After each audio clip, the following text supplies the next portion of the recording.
You are welcome once again to New Focus Approach to Mathematics Basic 7. This is the revised edition, and in this video, we want to learn how to represent vectors from magnitude bearing form of magnitude and direction to component form. Okay, magnitude bearing form or magnitude and directional form to component form. We know that magnitude bearing form simply means having a vector like maybe 6 kilometers, maybe 30 degrees, and we want to write it in the form of, let's say, xy, whereby we have x component and y component. That is what we want to do for this very lesson. This lesson can be found in page 312 of your book. Now, with this, we have our graph. So we are going to use graph for this one. And this is very practical lesson that you have to go through. So I'm going to do a demonstration, but then you can do the real work with your graph sheet. So get yourself a graph sheet. Okay, now what you want to do is that you want to represent this particular vector, which is 5 kilometers and then 60 degrees. We can measure 60 degrees with the protractor, but we can't measure 5 kilometers on the paper. So we can decide to say, okay, let's decide to say for every 1 kilometer, let's represent it by 1 centimeter, so that 5 kilometers gives us 5 centimeters. So we can use centimeter to do this, right? Good. So first thing you have to do is to locate the origin, because once we are talking about vector, it must start from somewhere to somewhere.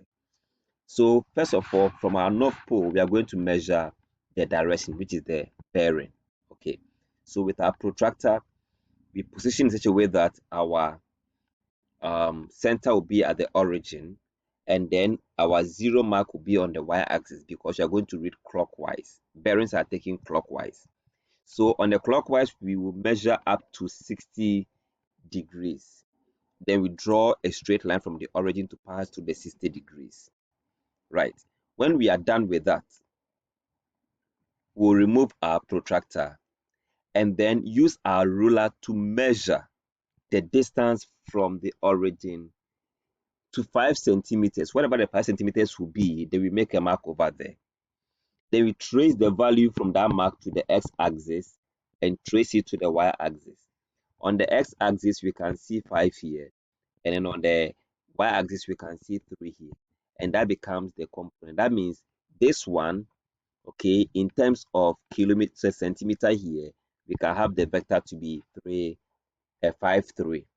Now, do the practical aspect of this, and you realize that it is very, very easy for you to understand.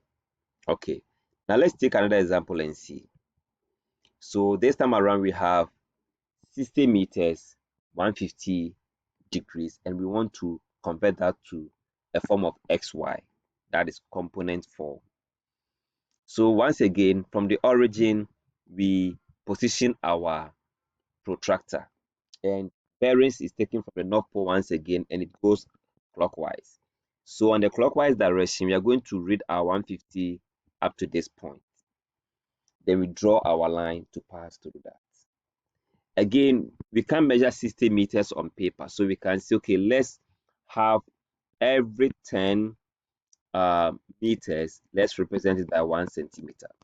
So once we have 60 meters, we can call it 6 centimeters.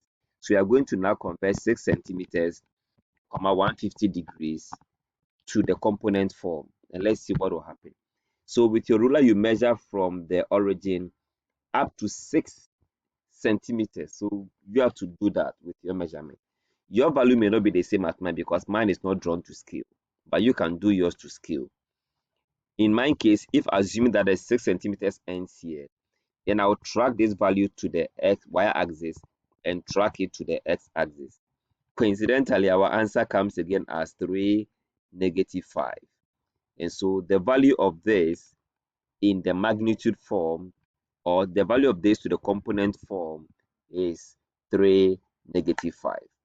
So with this, I'm sure you can do more practical lessons as far as this part of the course is concerned. Go ahead and solve more questions. See you next time.